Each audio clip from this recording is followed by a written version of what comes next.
Marxismo y bolchevismo. Democracia y dictadura. 1934. Y los comienzos del marxismo. El 14 de marzo de 1933 celebramos el 50º aniversario de la muerte de Karl Marx. Simultáneamente con este aniversario, también podríamos haber conmemorado el 50º aniversario del nacimiento del marxismo, si fuera factible asignar una fecha exacta a la fundación de una escuela de pensadores y luchadores. En 1881 Eduard Bernstein se hizo cargo de la redacción del Sozialdemokrat en Zúrich con el fin de convertirlo en un órgano de lucha marxista. Juntos habíamos luchado hasta llegar al marxismo. En 1883 apareció en Stuttgart el primer número del Neue Zeit, fundado por mí, el primer órgano científico del marxismo, exceptuando, por supuesto, los publicados por el propio Marx. Tanto el Sozialdemokrat como el Neue Zeit eran periódicos alemanes. Pero el crecimiento del pensamiento marxista no se limitó a los círculos de habla alemana del socialismo internacional. El cambio del bakuninismo y el popularismo revolucionario al marxismo en Rusia comenzó al mismo tiempo. Plejánov, Axelrad y Vera Zasulich fueron entonces los primeros en alcanzar la concepción marxista. Casi al mismo tiempo, en Francia, Jules Guesde, un antiguo bakuninista, se convirtió en el líder del pensamiento marxista, junto con Paul Lafargue, quien incluso antes de Guesde había encontrado su camino hacia el marxismo desde el proudonismo. En el Congreso de St. septiembre de 1882, Lafargue y Guesde se separaron de los otros socialistas, y en el Congreso de Rouen, 27 de septiembre, formaron un partido propio, Le Parti Ouvrier. En Inglaterra, el marxismo también data de principios de los años 80. Allí los primeros en retomar las ideas marxistas y presentarlas ante el público fueron H.M. Hyndman y Abel Forbach. Esto se hizo a través de la Federación Democrática, fundada en 1881, que bajo la influencia de los marxistas, entre ellos la hija menor de Marx, Eleanor, asumió en 1883 el nombre de Federación Socialdemócrata. Así, el año en que Marx sucumbió a grandes sufrimientos físicos vio en todas partes el avance victorioso de las ideas que había sembrado. Fue un destino trágico que él, que a lo largo de su vida tuvo que combatir no solo a sus oponentes burgueses, sino también a la incomprensión en las filas de sus propios camaradas y amigos, cerró sus ojos cansados precisamente en el momento en que sus primeros discípulos y continuadores simpatizantes aparecieron en escena. Desde entonces, estos también nos han dejado uno por uno. Solo el año pasado acompañamos, personalmente o en espíritu, a nuestro inolvidable compañero y amigo, Eduard Bernstein, a su lugar de eterno descanso. En el momento de su muerte había completado 60 años de actividad infatigable y dedicada en el Partido Socialdemócrata y medio siglo de trabajo como pensador y luchador marxista. Los otros mencionados anteriormente habían partido mucho antes que él. Solo yo sigo siendo el último de los mohicanos de la familia desgraciadamente, tan pequeño en número de marxistas originales, si se puede designar por el nombre a aquellos marxistas que tuvieron el privilegio de recibir instrucción e iluminación de los labios del propio maestro. En nuestros esfuerzos por exponer y aplicar las ideas marxistas, a menudo me encuentro con el reproche de que somos fanáticos de un dogma, incapaces de otra cosa que jurar por las palabras de su maestro.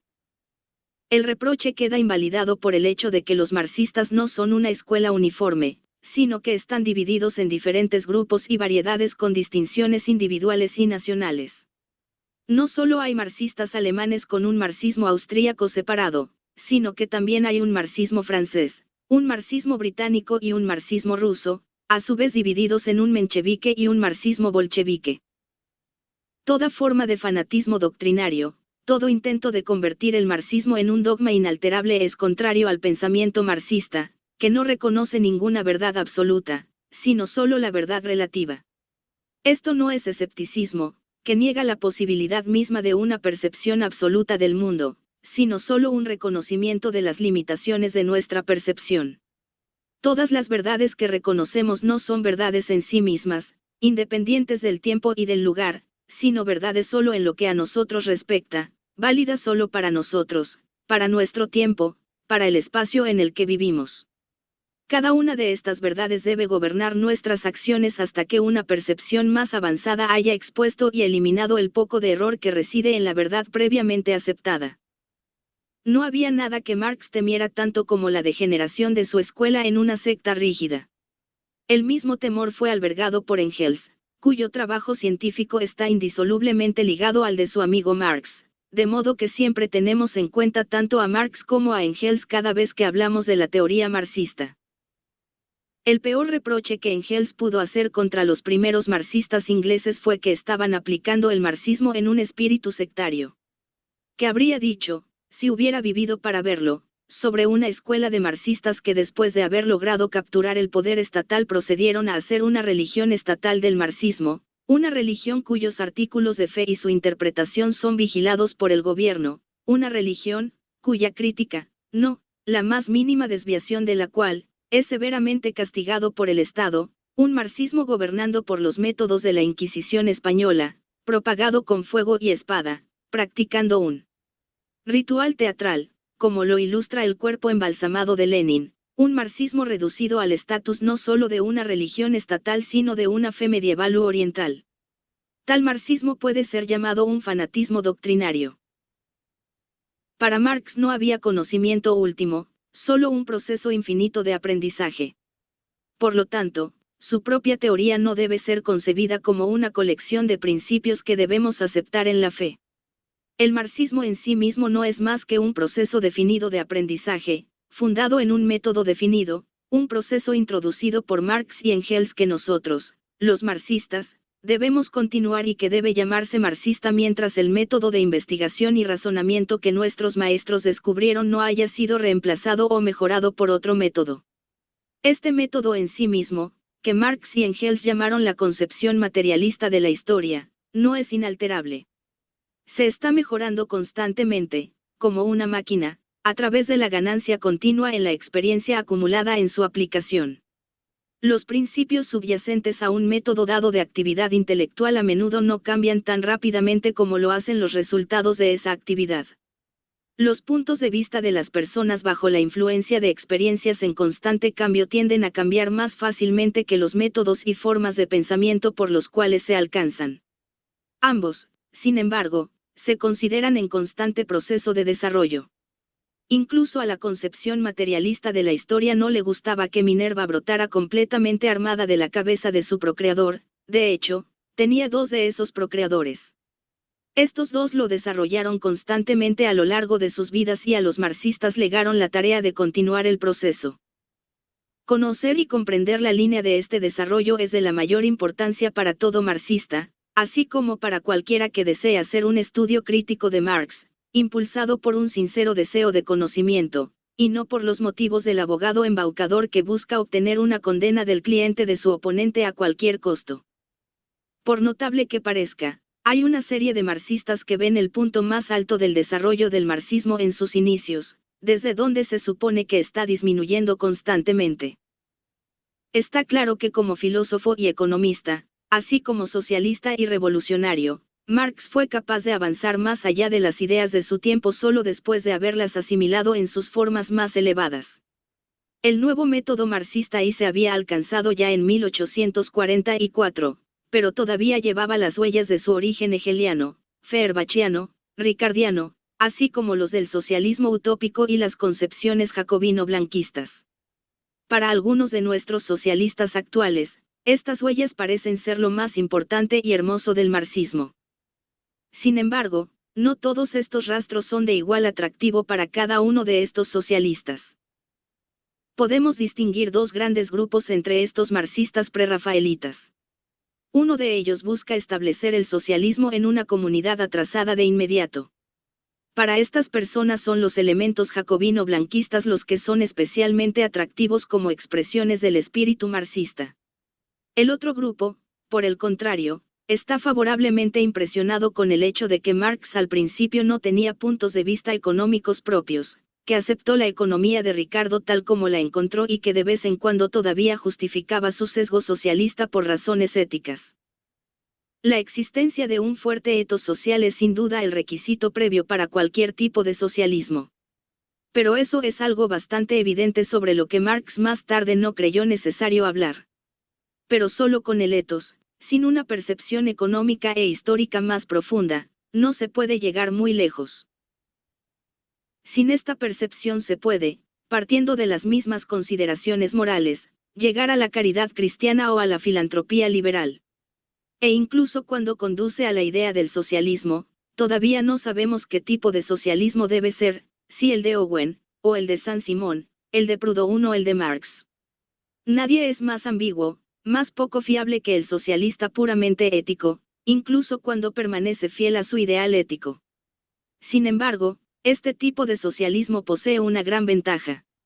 Al afectar un orgulloso desprecio por las teorías económicas bajas y vulgares del socialismo marxista, uno se ahorra la necesidad de estudiar la difícil teoría de la economía marxista.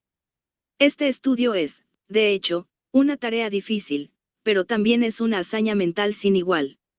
Una gran ganancia en conocimiento social atrae a quien lo domina. Hoy, como era el caso hace 50 años, el Capital de Marx se estudia muy poco. Considero su estudio como una de las tareas más urgentes de la educación socialista. Es más importante que el estudio de los comienzos del marxismo. Por supuesto, esto también es de gran importancia para cualquiera que desee comprender el desarrollo del pensamiento marxista. Pero no facilita, sino que hace más difícil la comprensión del marxismo cuando se emprende por sí mismo y no en conjunción con el estudio de las obras posteriores de Marx. Estas obras posteriores constituyen sus logros más perfectos. Marx y Engels siempre los consideraron como tales. Esto se demuestra por el hecho de que la mayoría de sus escritos pertenecientes al periodo temprano que Marx y Engels dejaron tirados en sus escritorios en forma de manuscrito, sin hacer ningún intento de publicarlos. Naturalmente, la garra del león era evidente incluso en esos comienzos. Ya superaban las obras más maduras de los otros socialistas de la época. Pero estos comienzos, en parte, fueron bastante imperfectos en comparación con las obras posteriores que Marx y Engels sacaron a la luz con una experiencia práctica mucho más amplia, un conocimiento mucho más extenso y una precisión de método mucho mayor. Las últimas 4 décadas de su vida durante las cuales Marx desarrolló sus ideas constituyeron una época del mayor avance en todas las ciencias naturales, así como en las humanidades. Así, por ejemplo, hasta los años 40 del siglo pasado, prácticamente no había habido un estudio sistemático de la historia económica y de las épocas prehistóricas. Qué tremendo ha sido su desarrollo posterior. Y no menos tremendo ha sido el desarrollo de las formas y la extensión de la producción capitalista. El marxismo ha resistido la prueba como una doctrina de desarrollo en el sentido de que demostró ser capaz no solo de adaptarse a todos los cambios, sino también de asumir una forma más perfecta a medida que ocurrían los cambios. La evolución no solo de su filosofía de la historia y su teoría de la producción capitalista, sino también de los principios políticos de la lucha de clases proletaria fue promovida por ello. Esto se produjo principalmente a través del progreso de la democracia. Ahora examinaremos esto más de cerca. 2. Marx y la revolución. Muy temprano en su carrera, Marx se dio cuenta, y en esto demostró ser superior a los otros socialistas de su época, que la liberación de la clase obrera solo podía ser lograda por la clase obrera misma, que ningún amigo paternalista de la burguesía, ni una vanguardia proletaria selecta podría realizar esta tarea para las masas. Pero al igual que otros socialistas, tuvo que admitir que las masas aún no estaban maduras para la lucha.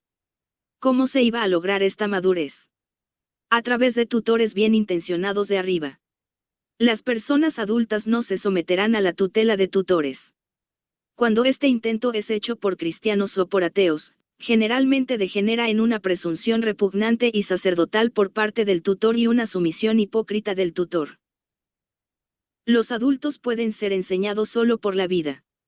Marx esperaba que la educación del proletariado viniera de la vida, es decir, esperaba que viniera del desarrollo capitalista y su efecto sobre el proletariado.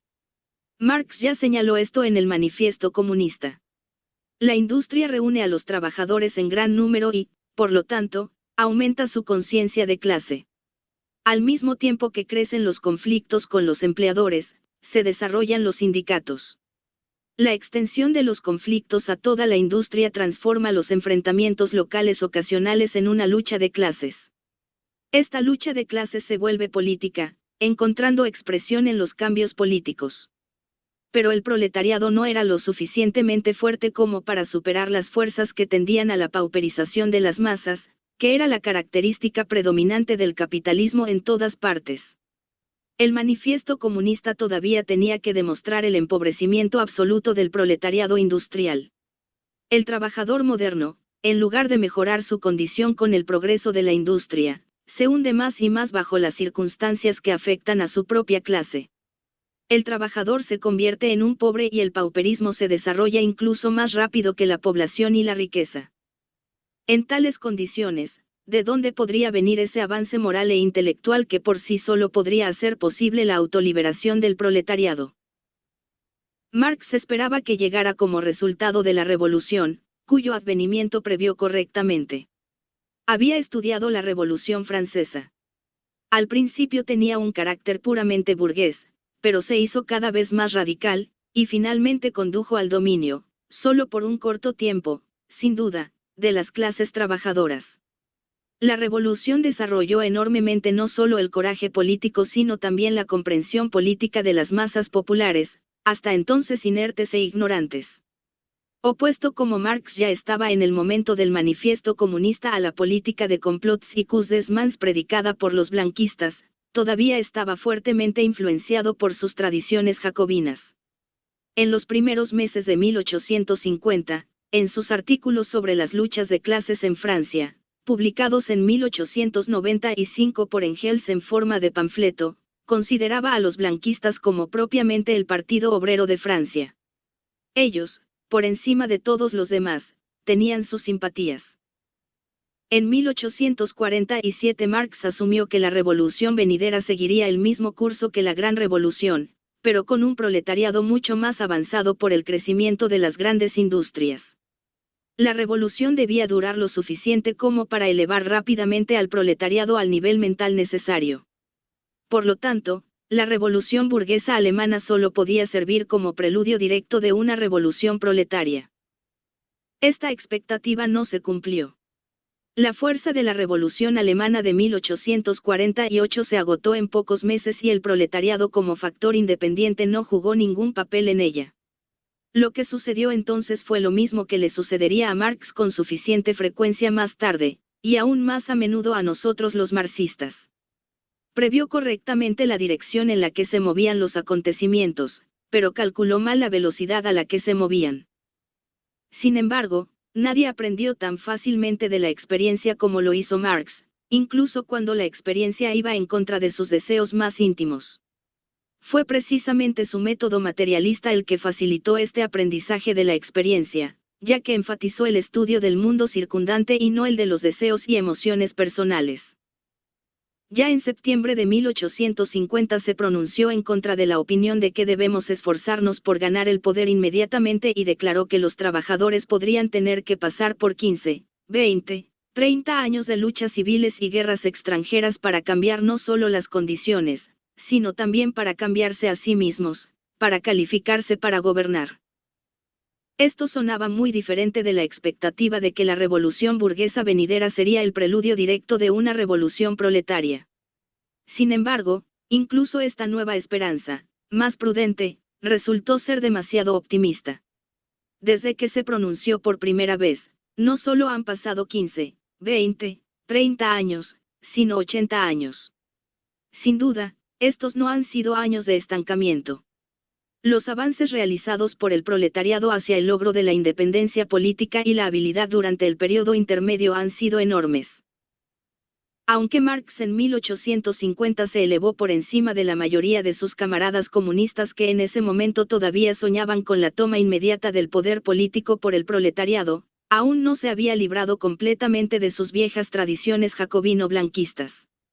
En la lucha armada, en las luchas civiles y guerras extranjeras todavía veía los medios para elevar al proletariado a un nivel superior. Todavía no se había dado cuenta de que toda lucha sangrienta, incluida una guerra popular, por inspiradora y edificante que parezca al principio, a la larga desmoraliza a sus participantes y, lejos de aumentar, en realidad reduce su capacidad de esfuerzo constructivo en el campo de la producción, así como en la vida política. Durante la década posterior a 1850, Marx tuvo la oportunidad de estudiar las leyes subyacentes a la producción de mercancías en Inglaterra, es decir, su forma capitalista, y las expuso más claramente de lo que había sido hecho por cualquier estudiante antes que él. Pero también percibió la oportunidad de una acción efectiva de la clase obrera inglesa bajo las instituciones políticas democráticas que prevalecían en Inglaterra. Vio que bajo tal libertad era posible para el proletariado superar la tendencia bajo el capitalismo al empobrecimiento absoluto de los trabajadores. En su discurso inaugural 1864, así como en Capital 1867 dio la bienvenida a los resultados saludables de la jornada laboral de 10 horas, como una mejora sobre las horas más largas que prevalecían en las fábricas y plantas inglesas. Por supuesto, esto no le cegó al hecho de que las clases poseedoras en Inglaterra pudieron obtener una ganancia asombrosa en riqueza y poder, mientras que al mismo tiempo la pauperización absoluta de aquellos grupos proletarios que no estaban protegidos ni por leyes estatales ni por sindicatos fuertes avanzó aún más, y que entre los protegidos por la ley la mejora de las condiciones iba a la saga del aumento de la riqueza del capital. De modo que su posición se volvió relativamente peor, si no absolutamente. Sin embargo, se proporcionó la prueba de que, en condiciones de libertad adecuada, los trabajadores podían, por sus propios esfuerzos, elevarse a un nivel lo suficientemente alto como para poder finalmente alcanzar el poder político no a través de luchas civiles y guerras extranjeras, sino a través de la lucha de clases librada por sus organizaciones políticas y económicas de masas. La condición previa para tal lucha es una medida adecuada de libertad política. Donde esto falta, donde aún no se ha ganado, conflictos civiles y guerras extranjeras pueden ser necesarios para lograr la democracia como esencial para el ascenso de la clase obrera. Donde existe la democracia, no es necesario que la clase obrera recurra a la fuerza armada como medio para alcanzar el poder. Esto es lo que Marx dijo en 1872 en una reunión pública en Ámsterdam después del Congreso de la Internacional en La Haya, según lo informado por el Leipziger Volksstadt del 2 de octubre de 1872. El trabajador debe algún día alcanzar el poder político, para fundar la nueva organización del trabajo, debe derrocar la vieja máquina política sobre la que se basan las viejas instituciones, sí, como los viejos cristianos, que descuidaron y despreciaron tales asuntos, no desea renunciar al reino de este mundo. Pero no sostenemos que los medios para alcanzar este objetivo sean los mismos en todas partes. Sabemos que debemos tener en cuenta las instituciones, los hábitos y las costumbres de las diferentes regiones, y no negamos que hay países como Estados Unidos, Inglaterra y si conociera mejor sus instituciones, quizás añadiría Holanda donde los trabajadores pueden alcanzar su objetivo por medios pacíficos.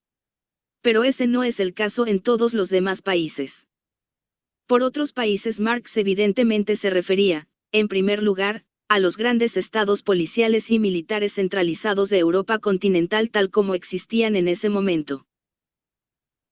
El 12 de abril de 1871, en una carta a Kugelmann en el momento de la Comuna de París, Marx señaló que el próximo intento de revolución en Francia ya no sería como hasta ahora efectuar un cambio de manos del aparato militar burocrático, sino demolerlo. Y ese es el requisito previo para toda verdadera revolución popular en el continente. No se le concedió a Marx presenciar una tercera fase del movimiento obrero, además de las dos indicadas por él, que ya se estaba formando en el momento de su muerte. Las luchas civiles y guerras extranjeras de 1789 a 1871 no fueron suficientes para destruir el aparato burocrático militar de las potencias continentales, pero sus efectos fueron lo suficientemente fuertes como para arrebatar a estas potencias una cierta medida de libertad para las masas trabajadoras, lo que les permitió adquirir no solo una gran habilidad política sino también construir sindicatos fuertes y partidos proletarios. Desafortunadamente, esta nueva fase se caracterizó por grandes obstáculos al principio. En Francia, la revolución del 4 de septiembre de 1870 fue seguida por la sangrienta represión de la Comuna en mayo de 1871, y posteriormente por un periodo de oscura reacción y opresión del proletariado que duró casi hasta la muerte de Marx. En Austria después de 1866 llegó una era de liberalismo que, sin embargo, no duró mucho. Tampoco la era liberal que se estableció en Alemania después de 1866 resultó ser de larga duración. Terminó con la ley antisocialista de Bismarck. Marx tuvo así pocas oportunidades de observar los efectos de la democracia en el desarrollo del proletariado en los países militar burocráticos de la Europa continental. Engels sobrevivió a su gran amigo. Vivió para presenciar la abolición de las leyes de excepción en Austria, la revocación de la ley antisocialista en Alemania, el comienzo del rápido crecimiento del movimiento obrero en toda Europa. Por lo tanto, estaba en condiciones de resumir los resultados de esta fase particular de desarrollo del marxismo. Lo hizo en su famosa Introducción a las luchas de clases de Marx en Francia. Una situación peculiar se desarrolló en los países militar burocráticos en ese momento. A partir de 1890 el movimiento obrero creció a pasos agigantados, marchando de victoria en victoria. Junto con esto continuó la dominación de los militares, la policía y la administración centralizada del gobierno, con el monarca como su cabeza. Pero ahora con esta dominación se asoció una clase de capitalistas en rápido crecimiento encabezada por grandes monopolistas que representaban a los bancos y la industria pesada. Estos capitalistas se aliaron cada vez más fácilmente con los grandes terratenientes contra los que habían luchado anteriormente. Los magnates en las ciudades y el país juntos dominaron el gobierno. El conflicto entre los dos campos, los proletarios y los creadores de ganancias, se hizo cada vez más agudo. Estaba destinado a culminar en un enfrentamiento violento. Pero la socialdemocracia no tenía ninguna razón para acelerar una colisión violenta. Bajo las condiciones prevalecientes, estaba creciendo en poder de año en año. El número de proletarios creció más rápido que el de cualquier otra parte de la población. Y la influencia de la socialdemocracia sobre el proletariado aumentaba en la misma medida. El número de proletarios y socialdemócratas en el ejército también aumentó. Y este ejército era cada vez menos confiable para el gobierno en caso de guerra interna. Era de vital importancia para la socialdemocracia no perturbar este estado de cosas mediante una colisión prematura y violenta con el gobierno. Tuvo que esforzarse por posponer esta colisión el mayor tiempo posible. Nuestros oponentes pensaban de manera muy diferente. El elemento sin escrúpulos entre ellos se esforzó por acelerar el choque provocando a las masas a una acción prematura. Así, las tácticas revolucionarias de los socialistas perseguidas hasta ahora se invirtieron. Engels señaló, nosotros, los revolucionarios, los derrocadores, prosperamos mejor mediante el uso de métodos legítimos que mediante el uso de métodos ilegítimos y la revolución. Marx nunca había creído en la posibilidad de provocar una revolución a voluntad. Allí difería ya en sus primeras obras de los blanquistas. Pero mientras no hubiera libertad política para el proletariado, se vio impulsado a desear ardientemente la llegada más rápida posible de la revolución, primero como una revolución democrático-burguesa, que traería la libertad política necesaria. Durante los años 50 y 60 buscó ansiosamente señales de la revolución venidera que surgía de la guerra o de los conflictos civiles. Pero ahora la situación era muy diferente. Engels también vio la llegada de la revolución, pero esperaba que se pospusiera. Y temía nuevas guerras. Podrían llevar a cabo la revolución, pero amenazaban con arruinar al proletariado, la única clase revolucionaria que aún existía. Podrían destruir la revolución y perjudicar la capacidad del proletariado para utilizarla, porque lo que se esperaba de la revolución era que trajera no solo la libertad política, sino el poder mismo. Esto fue cierto para la situación en todos los estados militares de Europa continental, con una excepción importante, Rusia. Ese país aún no ha salido de la etapa del absolutismo. A su pueblo se le negó todo vestigio de libertad. El país necesitaba ante todo una revolución democrática, y la necesitaba inmediatamente. Cuanto antes llegara la revolución, mejor. No se puede ganar nada con más demora. En Rusia, también, sin embargo, era imposible encender la revolución por medios artificiales. Pero su llegada inmediata, fue ardientemente deseada no solo por todos los socialistas de cualquier facción en todo el mundo, sino también por amplios círculos fuera del proletariado. Marx en 1872 dividió los países de Europa en dos grupos. En uno de ellos, esencialmente anglosajón, parecía posible que el proletariado alcanzara el poder sin violencia. En el otro grupo, Marx incluía a la mayoría de los países del continente donde la obtención del poder sin una revolución parecía imposible. Después de la revocación de la ley antisocialista en Alemania, se vislumbró una tercera subdivisión. Como hasta ahora, todavía parecía imposible para el proletariado en los países militares del continente llegar al poder sin una revolución. Pero en la mayoría de estos países ahora era muy deseable posponer el choque decisivo con el Estado el mayor tiempo posible. En Rusia, por otro lado, era muy imperativo que el levantamiento del pueblo contra el régimen absolutista tuviera lugar lo antes posible. Encontramos, por lo tanto, en la Segunda Internacional, cuyo periodo abarcó esta nueva fase de desarrollo, tres corrientes bien definidas. Son geográficamente distintos y surgen de los diferentes tipos de gobierno que prevalecen. Cada uno de ellos representa una adaptación a las condiciones, y desde un punto de vista marxista está plenamente justificado. Cada uno de ellos podía existir y existió junto a los demás, pero no sin fricción. La mente humana anhela soluciones absolutas. Va en contra de su naturaleza lidiar con las relatividades. Y así, en cada una de las tres divisiones antes mencionadas, hubo muchos socialistas que consideraron la posición particular sobre la cuestión de la revolución que era adecuada para sus propios países como algo que tenía una validez absoluta, independiente del espacio y el tiempo. Esto se vio reforzado por las enérgicas relaciones internacionales que hicieron posible que las ideas circularan incluso más rápido que los productos básicos. Nacieron de los tres puntos de vista que representaban las diferentes subdivisiones, todos los cuales eran reconciliables con el marxismo. Surgieron tres facciones que se oponían entre sí no solo dentro de la internacional sino también en algunos de los países separados. A esto se añadió la influencia de las nuevas condiciones en el propio marxismo. Su literatura y, en mayor medida, la concepción del marxismo prevaleciente entre los trabajadores de los diferentes países, todavía llevaban las huellas de las tradiciones del movimiento revolucionario que culminó en las insurrecciones de 1848, incluso rastros de las tradiciones centenarias de la Gran Revolución Francesa.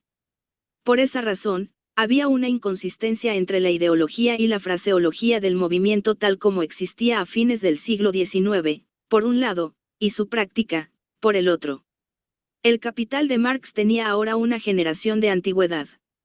No decía nada sobre los nuevos fenómenos económicos, como la preponderancia de las industrias pesadas sobre las industrias textiles, o los trusts, por ejemplo.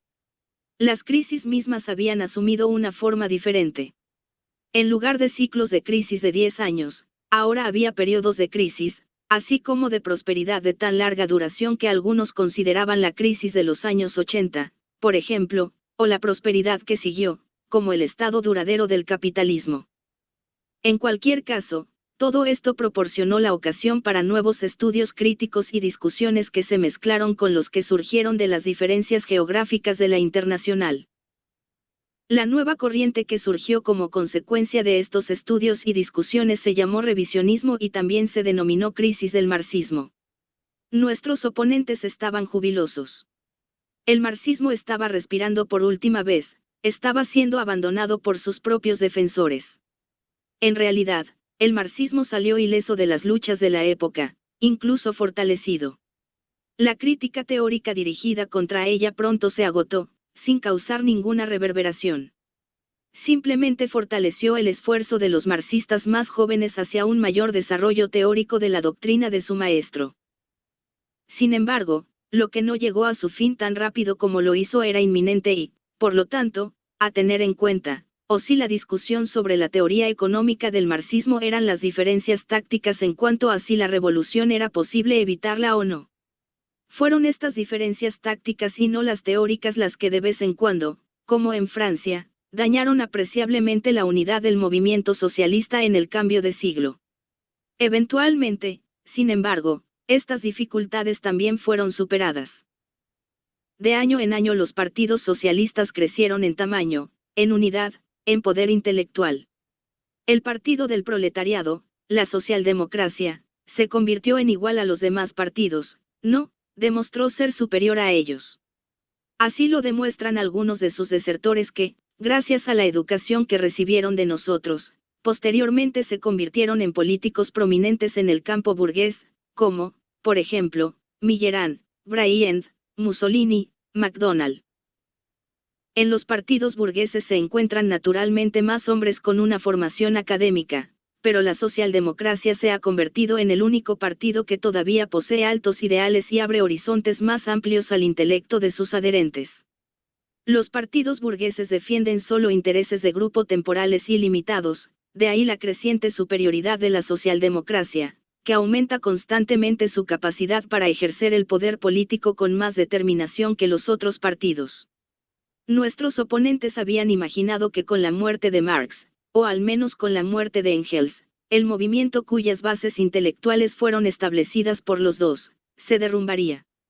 Pero incluso con los sembradores desaparecidos, la semilla continuó creciendo. El tiempo de cosecha parecía acercarse. Luego vino el clima inclemente de la Guerra Mundial, con sus inundaciones y tormentas de granizo. Sin embargo, resultó posible traer nueva vida de las ruinas. 3. El marxismo desde la guerra. Los últimos días de la Guerra Mundial trajeron grandes progresos, sobre todo el derrocamiento de la monarquía militar en las tres grandes potencias de Europa del Este, una revolución cuya consumación había sido hasta entonces la tarea espantosamente difícil pero indispensable de la socialdemocracia. Al mismo tiempo, la Guerra Mundial aumentó inmensamente el ejército de los desposeídos, mientras que el colapso económico durante la guerra trajo desaliento y perplejidad a las filas de las clases poseedoras. Parecía como si hubiera llegado el momento del dominio político del proletariado, del socialismo. Desafortunadamente, sin embargo, esto resultó ser solo una ilusión fugaz. Una gran guerra prolongada que agota al máximo las energías de una nación siempre lleva un daño espantoso en su camino, no solo enormes pérdidas en la propiedad y la vida humana, que son bastante obvias, sino también profundas perturbaciones económicas y psicológicas cuyos efectos no son inmediatamente discernibles. Ya antes de la Guerra Mundial, el pensamiento económico entre las clases poseedoras estaba siendo suplantado por el pensamiento militarista. Las personas dominadas por el pensamiento económico se ven obligadas a estudiar el derecho económico, y sobre la base del conocimiento así adquirido buscan darle aplicación práctica. El pensamiento militarista, por otro lado, desprecia tal conocimiento. Considera que la fuerza brutal es todopoderosa. En las monarquías autocráticas y entre sus oficiales del ejército y burócratas el pensamiento militarista siempre había sido predominante. Esto también es cierto para la nobleza feudal. Pero en el campo de la producción capitalista este pensamiento estaba siendo cada vez más superado por la creciente influencia de los capitalistas que buscaban construir sus acciones y las del Estado sobre la base del conocimiento económico.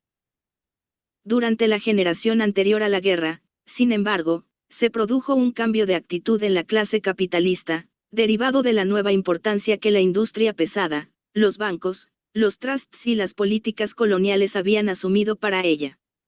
Los capitalistas también se inclinaron más a hacer de la fuerza brutal en lugar del conocimiento económico su sirviente. Se unieron para ese propósito con los grandes terratenientes, la burocracia superior, los generales, la monarquía. Al igual que estos últimos, los magnates capitalistas trataron de utilizar su creciente influencia en el Estado con el fin de poder saquearlo y explotar los intereses conflictivos miopes de los grupos más pequeños, y a veces incluso de grandes empresas individuales o fortunas familiares, para su propio beneficio. La guerra mundial aumentó y aceleró enormemente estas tendencias. Toda guerra significa el desprecio de las leyes de producción en los respectivos campos. Una guerra de la extensión y duración de la última hace que este desprecio sea general en todo el mundo. E igualmente universal fue la creencia en la omnipotencia de la fuerza brutal de la guerra mundial. Esto se demostró no solo durante la guerra, sino aún más fatalmente en su terminación y después. Los términos económicos del Tratado de Paz, especialmente los relativos a las reparaciones, eran pura locura que solo puede explicarse por el hecho de que la forma militarista de pensar en las monarquías militares previamente existentes, así como en los círculos gubernamentales de las grandes democracias occidentales, había aplastado todo pensamiento económico. Naturalmente, con el tiempo se demostró que la fuerza del derecho económico sigue siendo más fuerte que la de la violencia. Las reparaciones tuvieron que reducirse constantemente hasta que prácticamente desaparecieron por completo. Pero eso sucedió demasiado tarde, solo después de que las reclamaciones económicamente imposibles habían traído consigo nuevas perturbaciones económicas, para eliminar la fuerza brutal a la que en su mayor parte se recurrió nuevamente, empeorando aún más el caos económico. Para las personas sin escrúpulos que confían en la compulsión, ninguna otra condición es más favorable que esta para forzarse a sí mismos en los asuntos económicos de la nación y satisfacer su codicia incontrolable a expensas de la comunidad, para asegurar por métodos más vergonzosos exenciones, subvenciones y otros favores para su beneficio personal. El resultado de eso es la condición desesperada del mundo de hoy. Se dice que denota el colapso final del capitalismo. Esto no es cierto si lo que se quiere decir es que este colapso es el resultado natural del desarrollo de la producción capitalista de acuerdo con las leyes inherentes a esa producción.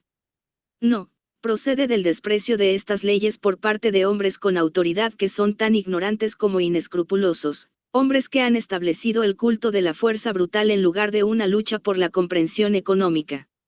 Hoy son los propios grandes magnates capitalistas los que están provocando el colapso del capitalismo. Desafortunadamente, esta política suicida de los líderes de la economía capitalista ha encontrado su contraparte socialista. En Rusia fue una secta marxista la que se dedicó resueltamente al culto a la fuerza brutal, que la guerra mundial desató también en círculos distintos a los de la clase dominante. Los bolcheviques también acordaron entre ellos establecer el gobierno de la fuerza brutal en lugar de la visión económica. De este modo, lograron establecer en todo el inmenso Estado ruso en lugar de la derrocada autocracia zarista, una autocracia propia. Tuvieron un éxito perfecto, si el propósito de un partido socialista es ser considerado como hacer de sus propios líderes los gobernantes del Estado. Fracasaron estrepitosamente si el propósito de un partido socialista es el uso de su poder para la realización del programa del partido. Este programa exige la libertad y el bienestar de todo el pueblo. Los bolcheviques borraron la libertad de su programa en el momento en que tomaron el poder. El bienestar de las masas que podrían esforzarse por alcanzar, considerando su desprecio de la ley económica, solo provocando el robo de una parte de la población por otra. Primero, los intereses de los proletarios y los campesinos debían satisfacerse robando a los capitalistas y a los grandes terratenientes. Esto no logró mucho. Luego se buscó mejorar la condición de los trabajadores manuales industriales a expensas de los campesinos y los intelectuales. Pronto la economía soviética declinó hasta tal punto que el despojo de las ciudades, también, se hizo necesario para mantener los instrumentos de poder del Partido Comunista gobernante. En última instancia, este partido en sí mismo puede hacer del robo uno de sus artículos de creencia oficial. En los estados capitalistas son los líderes de la economía capitalista y sus agentes en el ejército y entre la burocracia los que están arruinando la economía capitalista. En la Rusia soviética no son los líderes entrenados capitalistamente, sino los líderes económicos que vinieron de las filas de la socialdemocracia los que están arruinando de manera similar la administración económica de su estado, que ellos llaman socialistas simplemente porque en lugar de la propiedad privada de los medios de producción han establecido la propiedad gubernamental de estos medios. Pero al mismo tiempo han transformado el Estado en propiedad de los dictadores gobernantes y en lugar de socializar democráticamente la producción, la han militarizado autocráticamente. Como resultado, tenemos las mismas condiciones terribles que existen en ambos casos, la misma degradación y esclavitud, aunque por diferentes razones y en diferentes formas. Pero supongamos que el capitalismo está a punto de romperse. No significará lo mismo que la victoria del socialismo. Desafortunadamente, no. Cuando se detengan las fábricas administradas capitalistamente, significará, en primer lugar, solo la paralización de la producción, no significará la continuación de la producción bajo formas socialistas. Debemos, por lo tanto, evitar interpretar la concepción materialista de la historia de una manera automáticamente mecanicista, como si el desarrollo social continuara por sí mismo, siendo impulsado por la necesidad. Los seres humanos hacen historia, y el curso de la historia es impulsado por la necesidad solo en la medida en que los seres humanos que viven en las mismas condiciones e impulsados por los mismos impulsos reaccionarán necesariamente de la misma manera. Marx esperaba que la victoria del socialismo no viniera del colapso del capitalismo, esto lo señalé ya en 1899 en mi polémico discurso contra Bernstein. Marx esperaba que llegara como resultado del creciente poder y madurez del proletariado, como consecuencia de las circunstancias ya discutidas. Es cierto que la parálisis de la producción despierta enormemente el descontento de las masas contra las condiciones económicas existentes o, más bien, contra la mala gestión de los asuntos económicos. Pero tal descontento predispone al proletariado a la destrucción y al saqueo, y no a la construcción socialista. Al igual que la guerra, el desempleo masivo despierta el impulso de derribar y despojar al oponente, la pasión por el éxito inmediato, cualesquiera que sean las consecuencias. El culto a la violencia, el desprecio por toda ley económica se intensifica por la crisis económica no menos que por la guerra.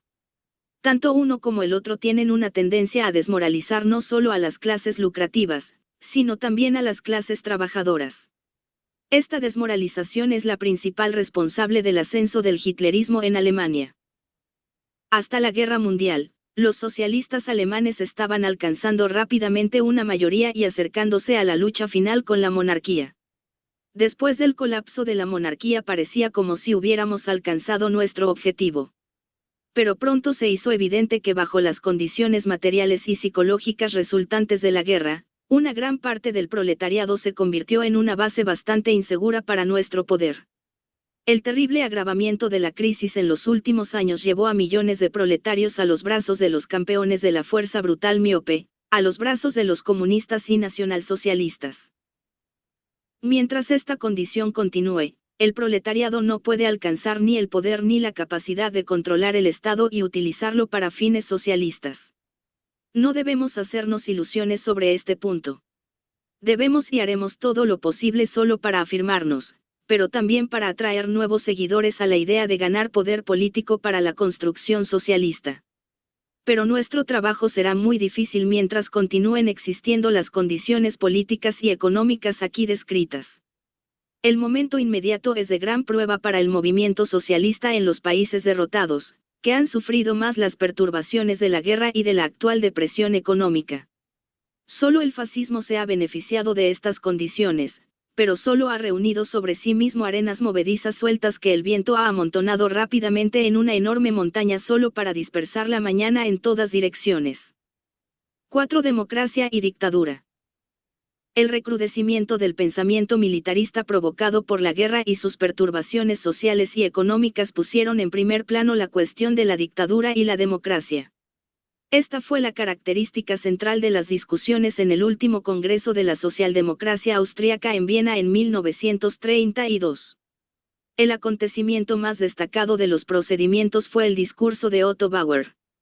En el debate que siguió, un orador dijo: la democracia puede ser un medio, hacia un fin, pero no debemos olvidar que la democracia nunca puede ser un fin en sí misma.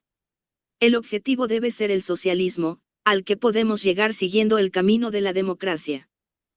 Este punto de vista es ampliamente aceptado y, por lo tanto, merece atención. Si fuera correcto, podría volverse muy peligroso, debilitando seriamente nuestro celo en la lucha por la democracia. Afortunadamente, este punto de vista es completamente falso. La democracia no es simplemente un camino hacia el objetivo socialista. Es una parte integral de ese objetivo, que no es solo el bienestar económico, sino también la libertad y la igualdad para todos. En cualquier caso, esta parte integral puede lograrse mucho antes que el aspecto económico de la construcción socialista, es decir, su economía social. En aguda contradicción con la creencia de que la democracia es solo un camino al socialismo, hay otro punto de vista que también es bastante popular en las filas socialistas, a saber, que la verdadera democracia es posible solo en una sociedad socialista y que lo que tenemos ahora como democracia es una ilusión y solo tiene un carácter formal. Sostengo todo lo contrario, que no solo es imposible el socialismo sin democracia, sino que no hay otro camino al socialismo excepto a través de la democracia, que debe lograrse, al menos en cierto grado, antes de que se pueda intentar el socialismo. El que piensa que hay varias maneras de lograr el socialismo y que la democracia es simplemente una de ellas, y la más ineficaz en eso, considera la democracia exclusivamente desde el punto de vista de la conquista del poder estatal.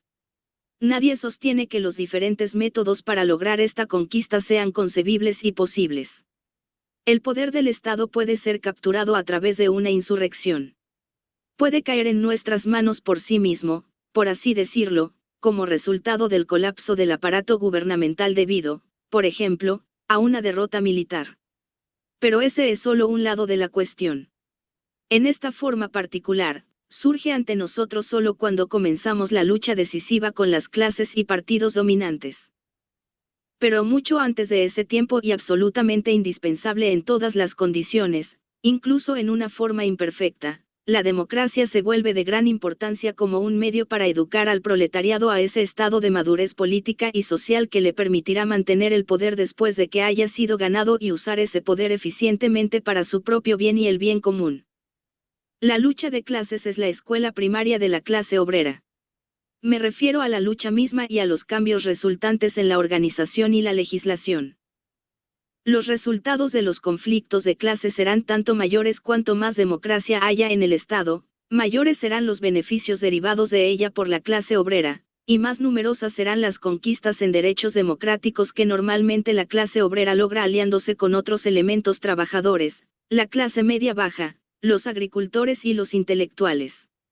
A veces la clase obrera es ayudada en esto incluso por los capitalistas. Las masas de los trabajadores no pueden organizarse en organizaciones secretas y conspirativas. Solo pueden organizarse en asociaciones libres y abiertas. Para explicarles su situación no basta con que se impriman circulares ilegalmente. Para esto se necesita una prensa diaria de amplia circulación y literatura fácilmente accesible a las masas. La libertad de asociación, el derecho de voto sobre la base del voto universal, secreto y directo son los medios necesarios para educar y desarrollar al proletariado y acelerar su madurez. Cada extensión de libertad para las clases trabajadoras en el Estado tiene no solo un valor formal sino real del más alto grado. Es de tremenda importancia educativa para la clase obrera. Sin el logro preliminar de la democracia, la clase obrera no puede adquirir las cualidades que necesita para su propia liberación y la construcción de un orden social nuevo y superior. La democracia está indisolublemente ligada al socialismo como un medio para un fin y como parte integral del objetivo final.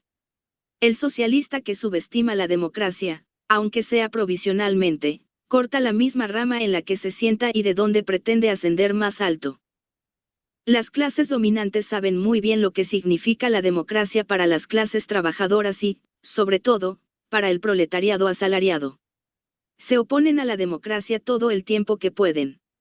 Cuando su establecimiento ha sido obligado, aprovechan fácilmente todas las oportunidades para limitarlo mediante actos arbitrarios o abolirlo por completo. Siempre debemos tener en cuenta esta posibilidad. Se ha vuelto más fuerte en nuestro propio tiempo. ¿Hay algo a lo que podamos oponernos a la fuerza? Solo fuerza, por supuesto, y no protestas indignadas. Pero también debemos darnos cuenta de que la fuerza de las armas no es la única forma de fuerza que está a disposición de la clase obrera. Además, de todos los medios posibles de coerción que la clase obrera puede usar, las armas no son las más efectivas. Por el contrario, son más ineficaces cuando el oponente tiene un ejército y una policía bien disciplinados y bien organizados. En las últimas décadas, la huelga general ha sido considerada por muchos como nuestra arma más efectiva. Donde la democracia está siendo destruida por la violencia, tenemos el derecho moral, a pesar de nuestros principios democráticos, de combatir la violencia con violencia. Pero no estamos obligados a hacerlo recurriendo inmediatamente a las armas. Los reaccionarios que están respaldados por el poder de los ejércitos organizados siempre intentan, cada vez que son presa del miedo a la democracia, despertar la ira de las masas trabajadoras con algunos actos de violencia, para provocarlas a salir abiertamente contra las fuerzas armadas del Estado y así crear una oportunidad para la represión sangrienta. No debemos ceder a tales provocaciones. Por lo tanto, de ninguna manera nos consideramos impulsados a la necesidad de responder a la destrucción de la democracia por una insurrección armada.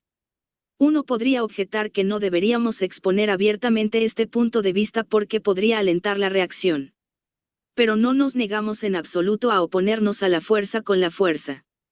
Nos reservamos el derecho de hacerlo en el momento y en la forma que asegure nuestro éxito. Nos reservamos la más completa libertad de tácticas.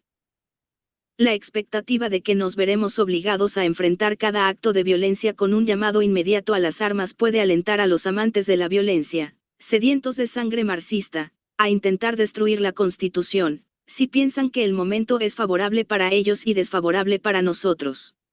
Y esta misma expectativa, si es compartida por muchos de nuestros camaradas, puede ser responsable de la profunda decepción de las masas en el caso de que nuestros líderes, al darse cuenta de la situación desfavorable, se nieguen a embarcarse en una política de oposición a la fuerza con violencia, como en Austria. Hay otra circunstancia que debe tenerse en cuenta al apelar a la fuerza. La única arma que da a las masas trabajadoras una ventaja sobre sus explotadores es su superioridad numérica. Cuando se trata de choques sociales decisivos, tenemos la oportunidad de ganar solo cuando esa superioridad numérica está de nuestro lado. Esto es cierto no solo en los casos en que la lucha se lleva a cabo por métodos de democracia, sino también en mayor medida en los conflictos donde se emplea la violencia. No debemos pensar que el uso de la fuerza nos eximirá del difícil deber de atraer a nuestro lado a la mayoría de la población. Por el contrario, pereceremos si vamos a oponernos no solo a las ametralladoras y cañones del ejército y la policía, sino también a la mayoría del pueblo. En ese caso, incluso una huelga general no nos ayudará. En las huelgas generales que resultaron en la victoria de los revolucionarios, la mayoría de la población estaba invariablemente con estos últimos. Fue así en 1905 en Rusia, y lo fue en 1920 en el momento del golpe de Kapp en Alemania. No debemos olvidar que no es solo la clase obrera la que está interesada en la existencia de la democracia. Donde está organizado y mantiene su unidad y donde hay otros grupos que se oponen vigorosamente a la dictadura, tenemos todas las posibilidades de vencer eventualmente a las fuerzas de la dictadura. Nuestras tácticas para oponernos a la violencia deben adaptarse a las condiciones de cada caso individual. Sería un error despertar expectativas que, en caso de acontecimientos graves, podrían obligarnos a utilizar métodos equivocados o provocar una gran decepción a nuestros seguidores entre las diversas clases de la población. Cualesquiera que sean los métodos que elijamos para defendernos contra la fuerza, nuestro objetivo debe ser siempre el mismo, la restauración de la democracia, y no la sustitución de un nuevo régimen de fuerza por el demolido por nosotros. Atraeremos a las amplias masas más fácilmente con el propósito de restablecer la democracia que con el propósito de reemplazar una forma de dictadura por otra. Además, la dictadura nunca puede ser nuestro camino hacia el socialismo. Tal camino solo puede ser democracia. Creo que en la cuestión de la democracia estoy de acuerdo en todos los puntos con Otto Bauer y el Congreso de Viena.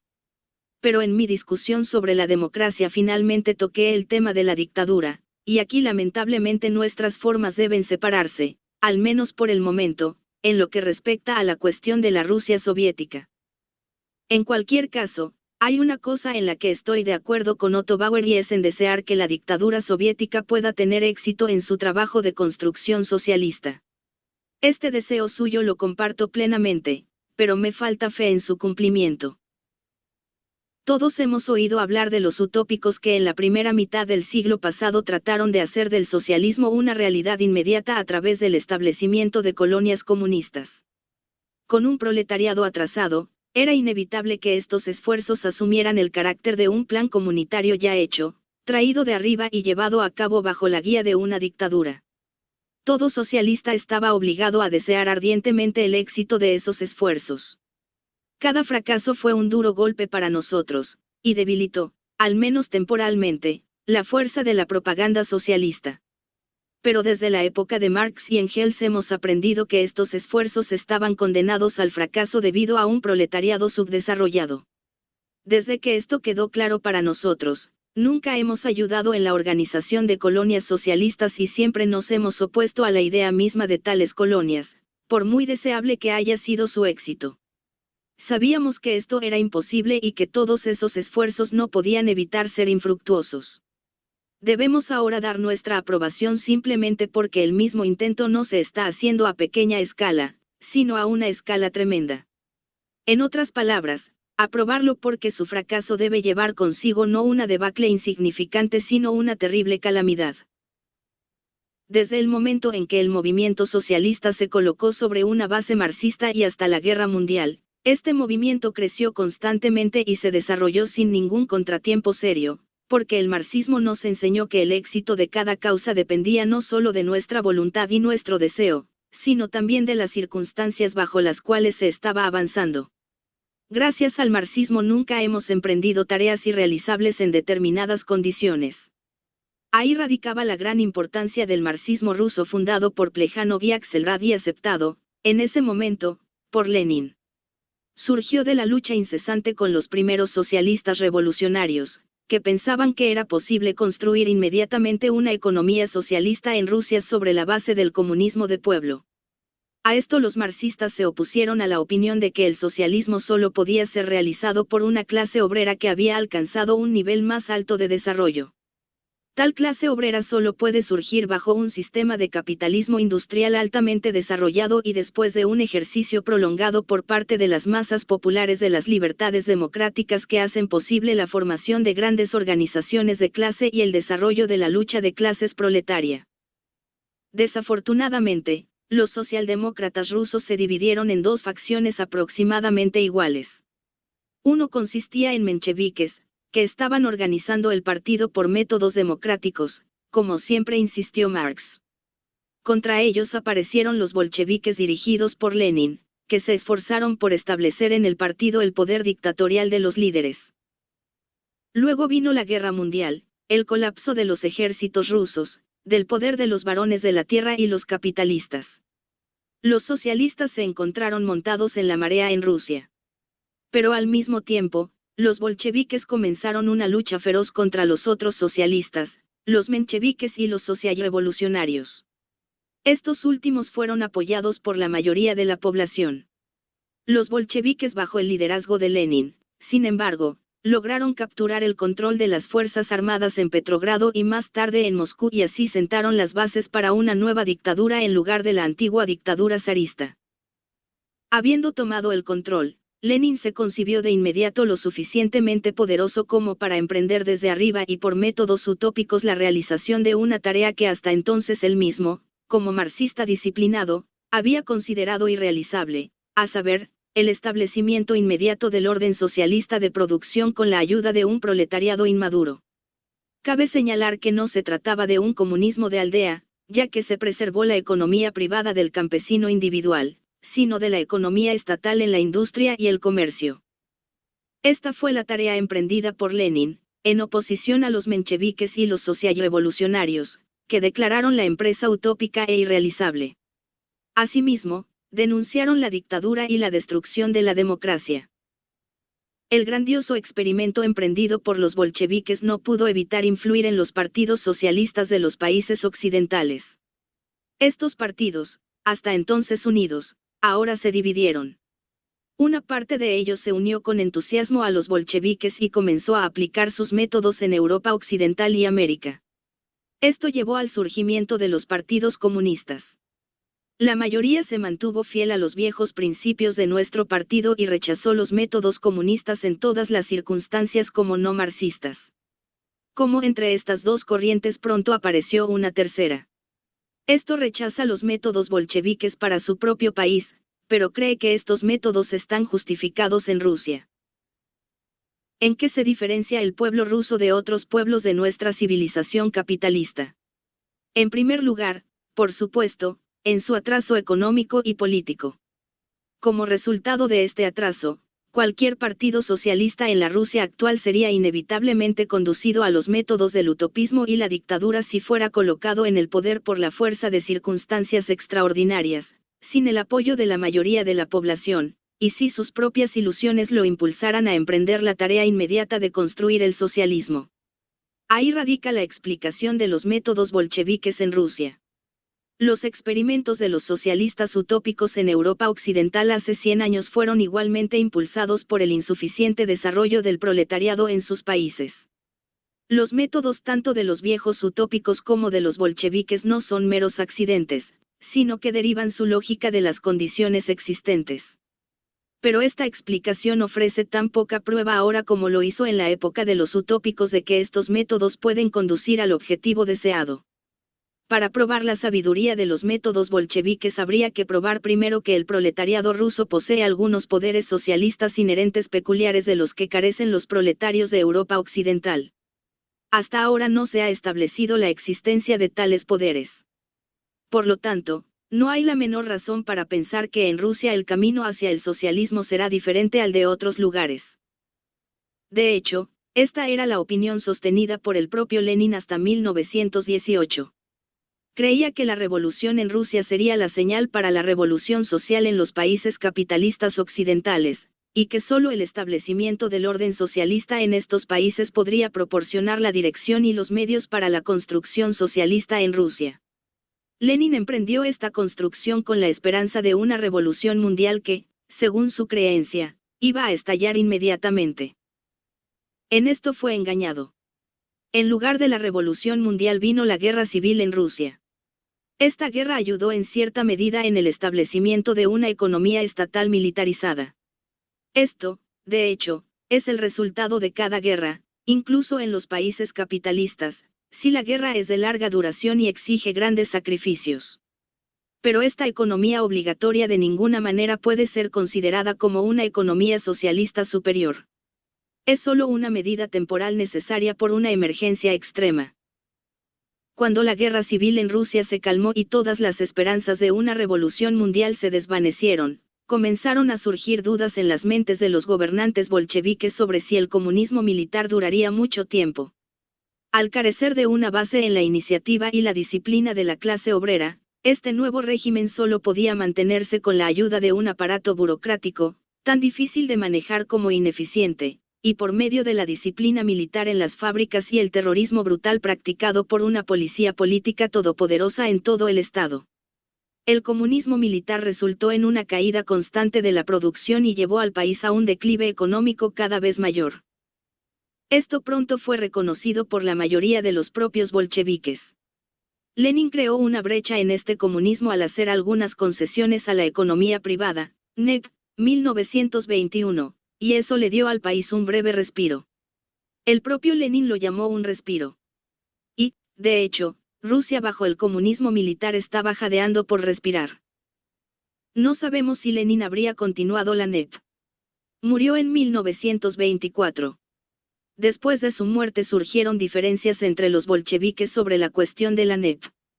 Y, de hecho, el desarrollo de la NEP exigió la adopción de una política definida. Era necesario extender el sistema, que prometía un repunte económico pero amenazaba la existencia de la dictadura, o abolir la NEP y volver al comunismo integral. Fue este último el que decidió Stalin, que había ganado autoridad ilimitada entre los seguidores de Lenin. La industria estatal, sin embargo, estaba en una condición precaria y se enfrentaba a una ruina inminente. Su aparato de producción tuvo que ser revisado.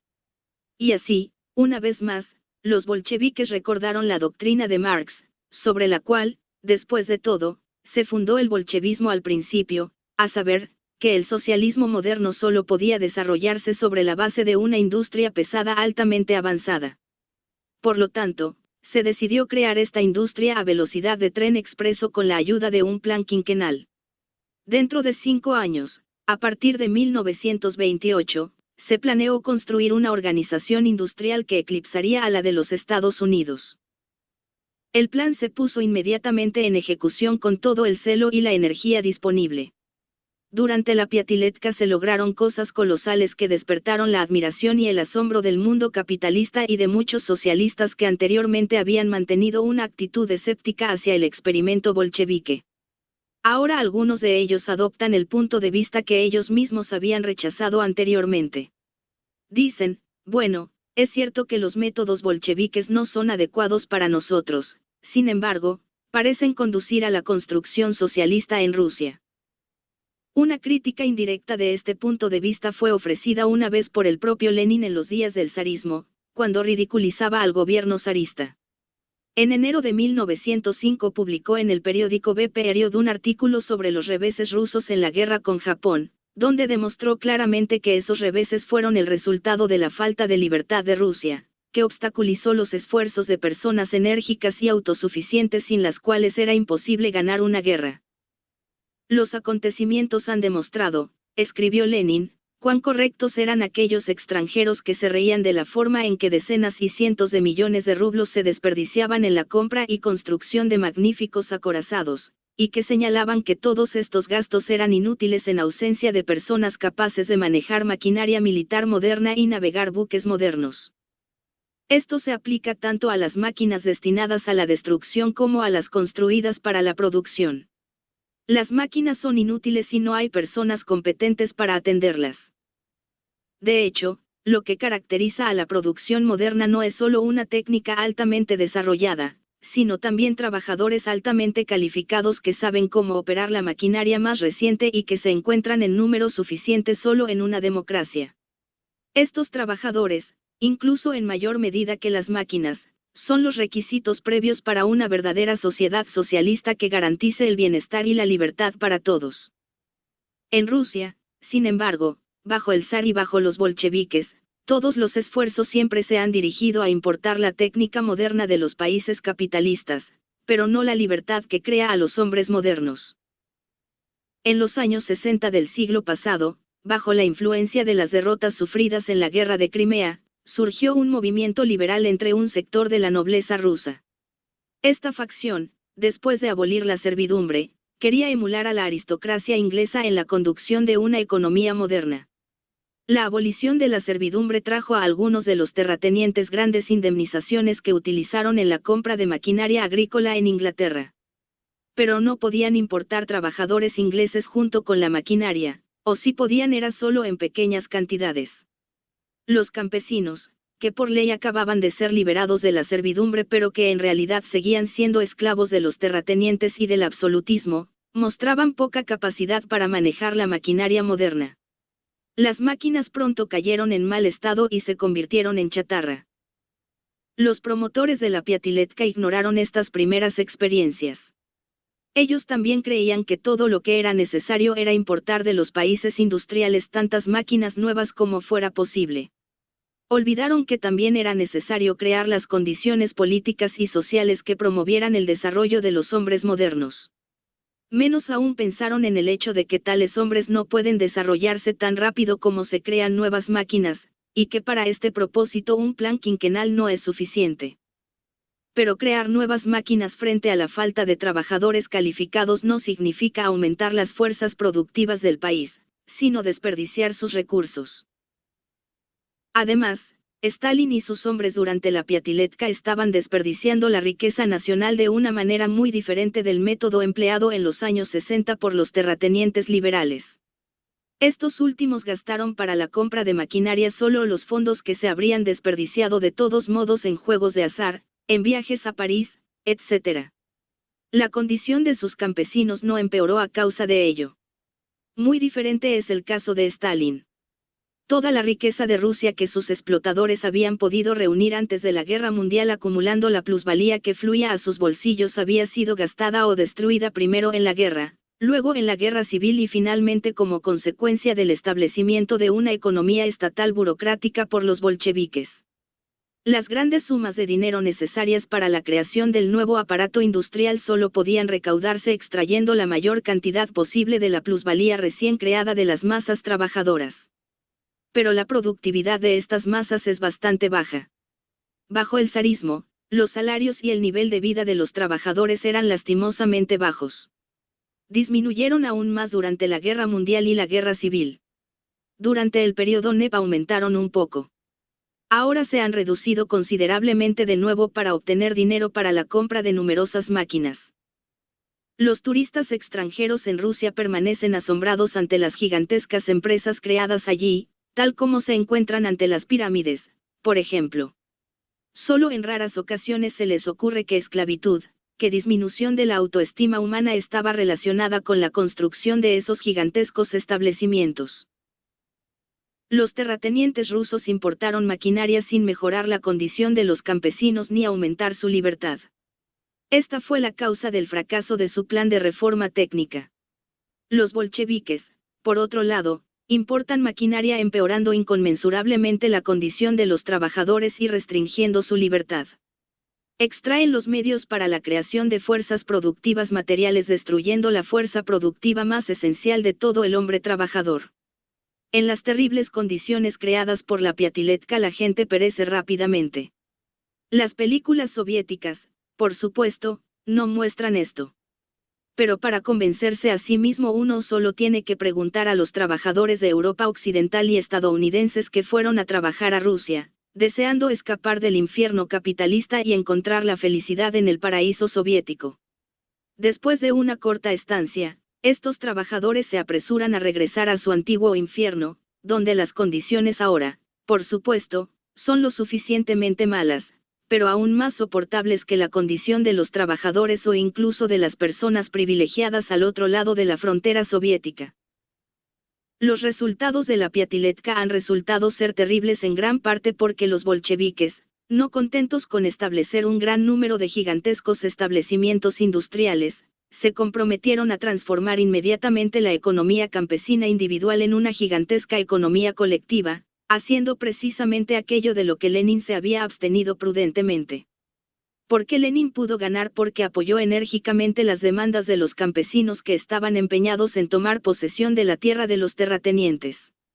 Sin embargo, debe señalarse que este apoyo era bastante innecesario para los campesinos, en la medida en que los socialrevolucionarios y los mencheviques se pusieron del lado de los campesinos en esta cuestión y promulgaron la división de la tierra entre los campesinos antes de que los bolcheviques tomaran el poder.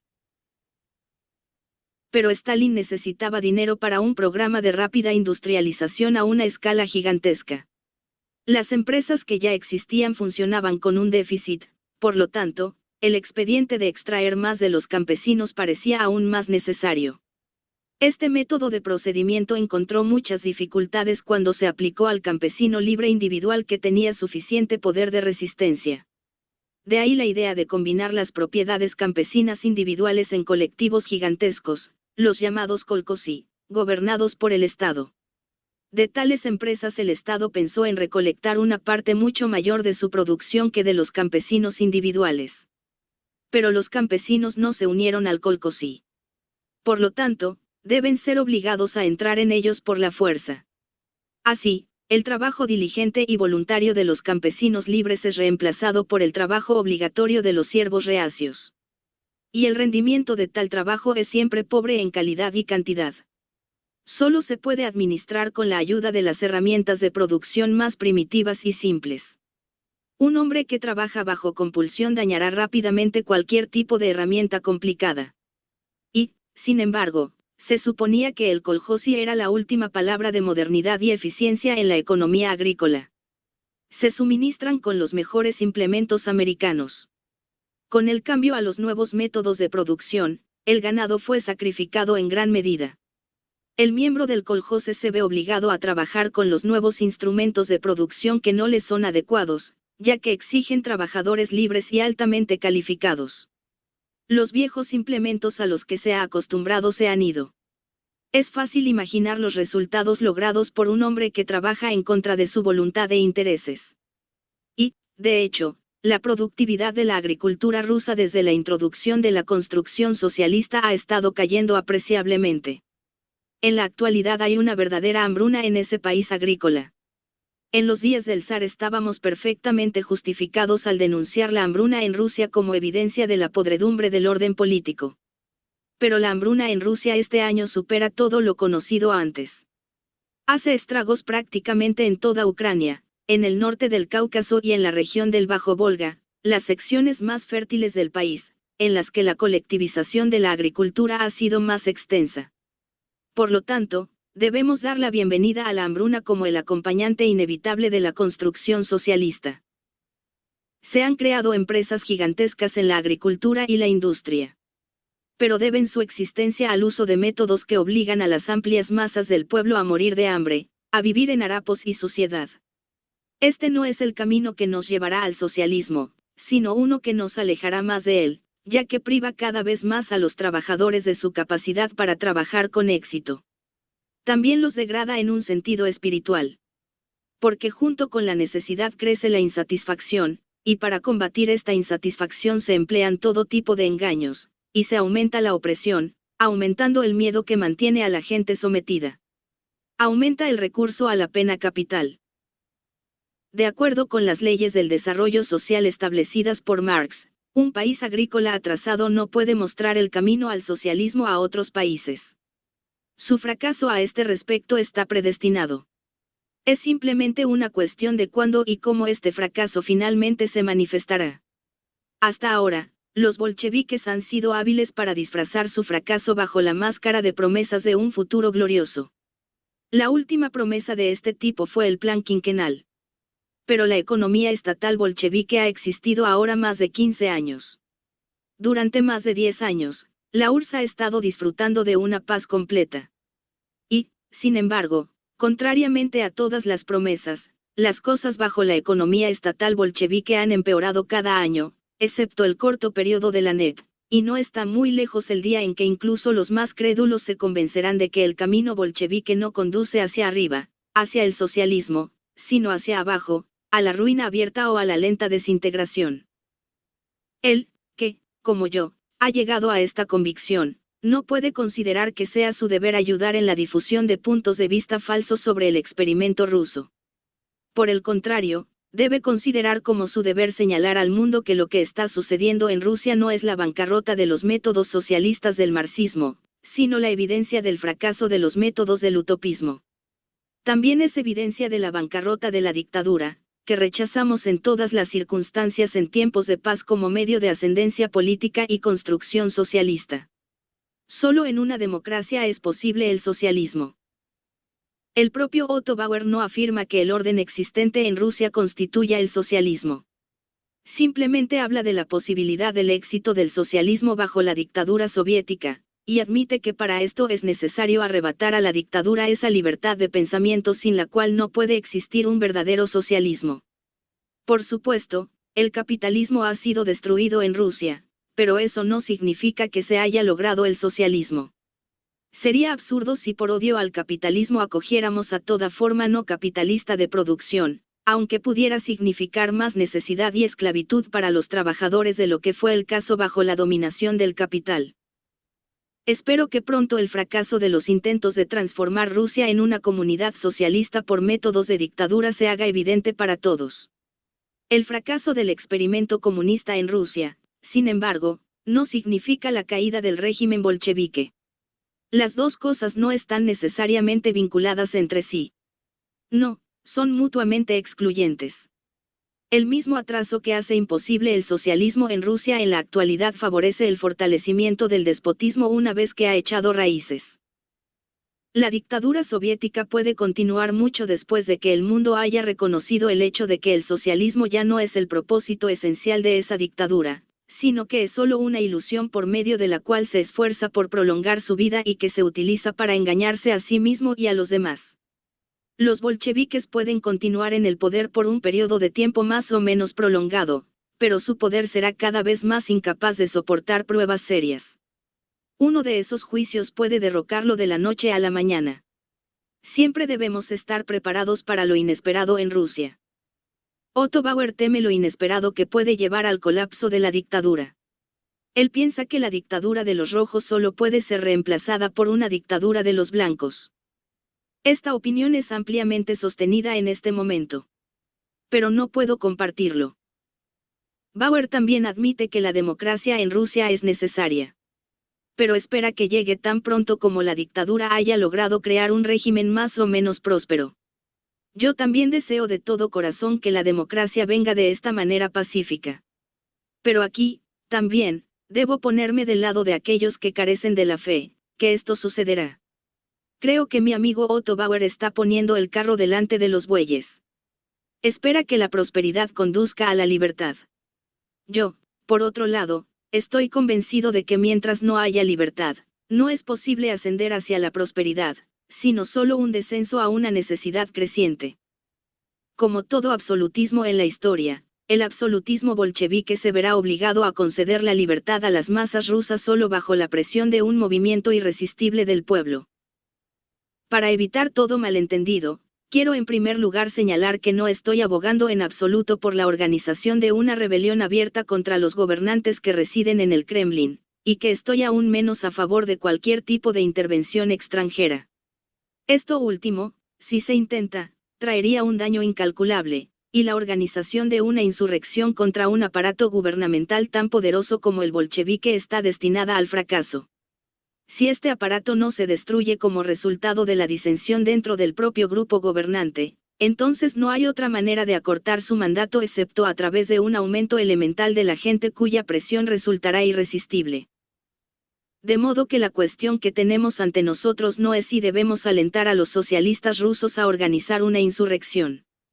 La cuestión es totalmente diferente, a saber, cómo vamos a actuar cuando, sin nuestra ayuda, pero únicamente bajo la presión de la condición desesperada del Estado y su vida económica, estallará un movimiento de masas de tal poder que amenace la dominación del Partido Comunista.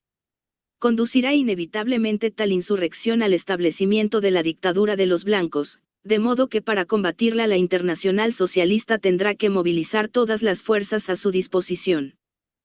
Eso, por supuesto, será de poca ayuda para los dictadores en el Kremlin.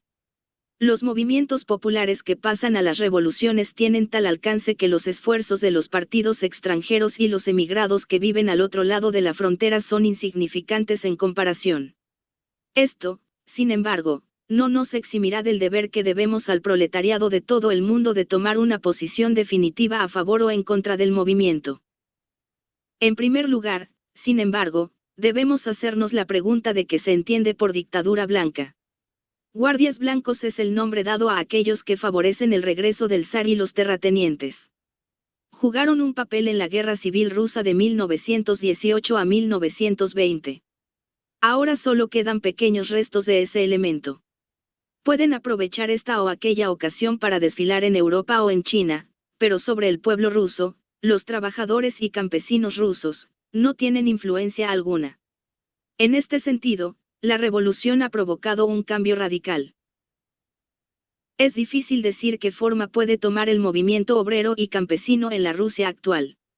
Estamos tratando con un organismo de Estado completamente anormal. El Partido Comunista puede dividirse, las unidades del Ejército Rojo pueden negarse a obedecer a sus oficiales, el hambre puede conducir a una explosión de desesperación, el aparato burocrático puede dejar de funcionar, la dictadura misma puede volverse más moderada y hacer algunas concesiones, las brechas pueden aparecer en el dique del terror y hacer que toda la estructura finalmente sea barrida. Muchas otras cosas pueden suceder. Pero, ¿qué fundamento tenemos para pensar que en ese caso los representantes del zarismo, la gran industria y el capital obtendrán tal dominio como para poder poner a las masas trabajadoras bajo el arnés de una nueva dictadura? ¿Contra quién se levantarán los campesinos y obreros si el bolchevismo se derrumba? Contra la economía estatal. Los trabajadores preferirán la empresa privada solo en los casos en que se les aseguren mejores condiciones de vida y de trabajo de las que pueden obtener de la economía propiedad del gobierno. Pero incluso los campesinos no se opondrán a la industria estatal si puede suministrarles mercancías de buena calidad y a precios bajos. Es cierto que la mayoría de los campesinos abandonarán el kolhoz y tan pronto como se elimine la coerción del gobierno, pero esto lo harán solo si reciben los medios de producción necesarios. Al principio, los kolhozes simplemente dejarán de entregar sus suministros al gobierno por casi nada.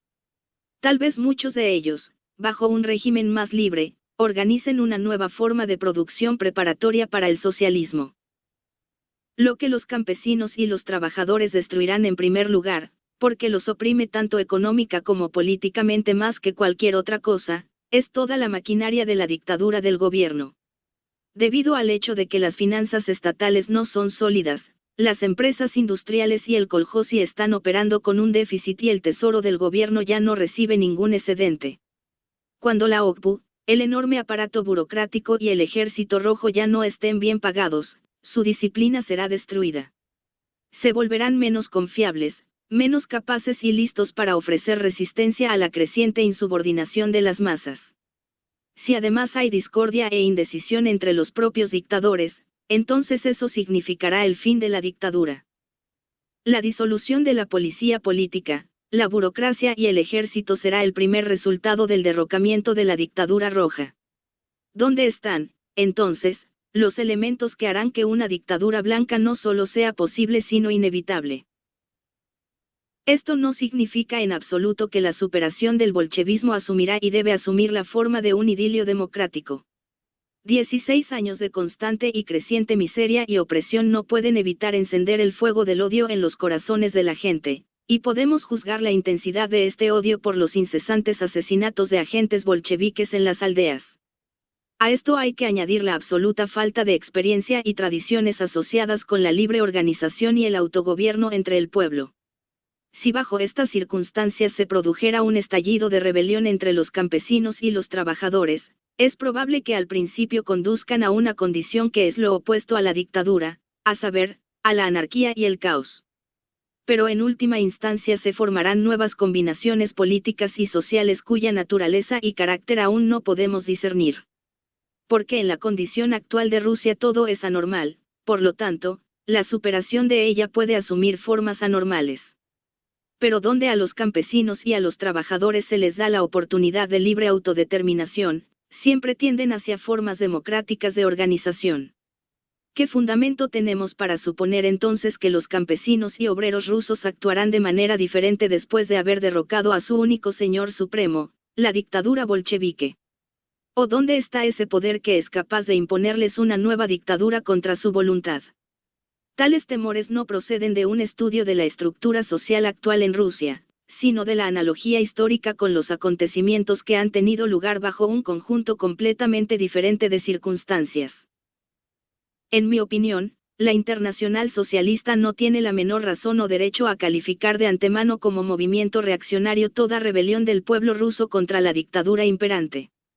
El movimiento democrático entre los campesinos y los trabajadores debe contar con nuestra más plena simpatía. Cada intento por parte de los elementos de la Guardia Blanca para ganar ascendencia en Rusia se encontrará con la resistencia unánime de todos los socialistas sin distinción.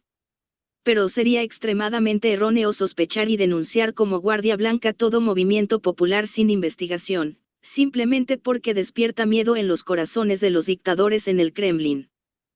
Nuestro primer deber es observar cuidadosamente los acontecimientos en Rusia. Entonces no seremos engañados por los partidarios ni de la derecha ni de la izquierda. En la actualidad no hay trabajo de investigación más importante que el de estudiar las condiciones en Rusia. Es de importancia decisiva para el movimiento obrero de todo el mundo. Estoy de acuerdo con Otto Bauer en lo que respecta a la evaluación de la importancia del estudio de las condiciones en Rusia. Pero estoy totalmente en desacuerdo con él en cuanto a la esencia de esta evaluación. Otto Bauer piensa que todo método para derrocar al gobierno soviético sería un paso reaccionario para toda Europa. Espero el resultado opuesto de tal derrocamiento. Los viejos idealistas entre los dictadores en el Kremlin se han extinguido o han sido destituidos de su cargo. Los hombres que están al timón ahora han derivado de la lucha de clases del proletariado, en la que anteriormente participaron como parte del movimiento socialdemócrata, solo el deseo de utilizar a la clase obrera para sus propios fines, que en la práctica ya no son la liberación de las masas trabajadoras sino el fortalecimiento de su propio absolutismo. Las clases trabajadoras no solo de Rusia, sino del mundo entero se han convertido en su carne de cañón. A los ojos de los gobernantes del Kremlin, los proletarios de todos los países deben desempeñar el papel de soldados de madera que marchan a sus órdenes. Esta es realmente la tarea de la Internacional Comunista. Esto es a lo que han llegado todas las ilusiones sobre una revolución mundial. Los propios líderes de la Comintern probablemente ya no creen en esta revolución mundial. Pero cuanto mayor es la miseria en su propio país, más interesados están en que los trabajadores de otros países se vean arrastrados a todo tipo de aventuras sin sentido. Cuanto más miserable sea el final de estas aventuras, cuanto más daño causen al proletariado, más insignificantes en comparación aparecerán los problemas en Rusia.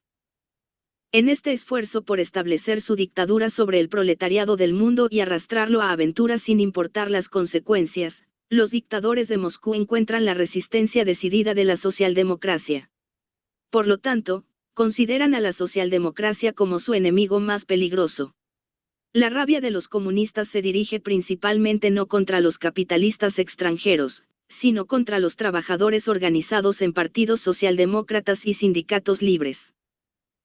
Los gobernantes de Rusia parecen ser capaces de llevarse bien con los capitalistas y los gobiernos capitalistas y hacer negocios con ellos. Porque los capitalistas no se avergüenzan en lo más mínimo por los métodos de la dictadura, ni por la omnipotencia de una policía política, ni por la explotación de las masas con fines de acumulación primitiva. Agradecerían mucho tener un régimen similar en sus propios países. Bismarck, por ejemplo, sabía que la mejor manera de controlar a un proletariado que intenta levantar la cabeza es alentándolo a abrir un motín contra el gobierno y así crear una oportunidad para la represión sangrienta de los trabajadores. El hecho de que de vez en cuando y por los métodos más estúpidos los comunistas creen tales oportunidades de derramamiento de sangre que sufren los trabajadores los convierte en un valioso aliado de todas las fuerzas reaccionarias del capitalismo. El objetivo fundamental de los comunistas de cada país no es la destrucción del capitalismo, sino la destrucción de la democracia y de las organizaciones políticas y económicas de los trabajadores. Con sus políticas siempre allanan el camino para la reacción. Los capitalistas ya no temen a la Rusia soviética, la ayudan. Todo el plan quinquenal fue concebido con la expectativa de que los capitalistas de todo el mundo competirían entre sí para suministrar a la Rusia soviética mejores medios de producción, y en esto los comunistas no fueron engañados. Y los capitalistas temen a la Rusia soviética tan poco políticamente como económicamente. Mussolini debe su éxito en gran medida a los comunistas. Hicieron posible el triunfo de Hitler en Alemania. En Francia y otros países, los reaccionarios deben varios de sus escaños en el Parlamento a los comunistas. En todas partes, desde el momento en que terminó la guerra, los comunistas han estado haciendo el mayor daño a la causa de la clase obrera al traer discordia a sus filas. En este momento se escucha más fuerte que nunca la demanda de un frente único que antes de la guerra existía en casi todos los países del mundo, con la excepción de Rusia, y que dio a las masas trabajadoras la oportunidad de afirmarse victoriosamente. La división en las filas del proletariado fue responsable del hecho de que las revoluciones de 1918 y 1919 no lograron los máximos resultados posibles en ese momento. Ahora todas nuestras conquistas revolucionarias están amenazadas, si no formamos un frente unido. La construcción de tal frente es la necesidad más urgente en la lucha de clases del proletariado. En esto todos estamos de acuerdo. Pero no soy tan optimista como Otto Bauer y otros de que el Frente Único podría ser restablecido por negociaciones entre la Internacional Socialista y la Internacional Comunista. Estoy lejos de oponerme a un acercamiento honesto. Nunca debería querer jugar el papel de un oponente de la unidad. Pero puedo prever que nada que valga la pena saldrá de estos intentos. Algunos dicen, nos oponemos absolutamente a los partidos comunistas fuera de la dictadura en Rusia, pero no a ella. En realidad, lo contrario es cierto, la cooperación con aquellos partidos comunistas que se están liberando de su dependencia de los actuales gobernantes de Rusia con el propósito de alcanzar algún objetivo común es posible. Esto ha sido demostrado por la experiencia más de una vez. Por otro lado, los comunistas que están gobernados por Moscú son implacablemente hostiles a nuestro partido no por sus objetivos comunistas, que son compartidos también por la oposición comunista, sino porque lo que los gobernantes de Moscú quieren no son aliados de pensamiento independiente, sino herramientas obedientes. El enemigo que hace imposible cualquier frente unido reside en Moscú. El conflicto entre Moscú y la Internacional Socialista no se basa en un malentendido, ya que está profundamente arraigado en sus respectivas naturalezas y es tan insoluble como lo es la contradicción entre dictadura y democracia. El restablecimiento de un frente proletario único es imposible mientras los partidos socialistas se adhieran firmemente a los ideales democráticos, mientras que Rusia está gobernada por una dictadura que busca subordinarse al proletariado de todo el mundo. Un frente único surgirá por sí mismo tan pronto como esta dictadura haya desaparecido, porque sin ella los partidos comunistas se verán privados de su fuerza vital. Se desintegrarán rápidamente tan pronto como los eslóganes y el dinero dejen de venir de Rusia y el anillo de hierro y oro que los sostiene haya sido eliminado. Con la desaparición de la dictadura bolchevique comenzará un periodo de rápida unificación y coordinación de todas las organizaciones independientes de la democracia proletaria, que reanudarán su marcha hacia la victoria. No el colapso de la dictadura en Rusia, sino su continuación en el poder constituye la amenaza más grave y causa el mayor daño a la lucha de liberación de la clase obrera moderna.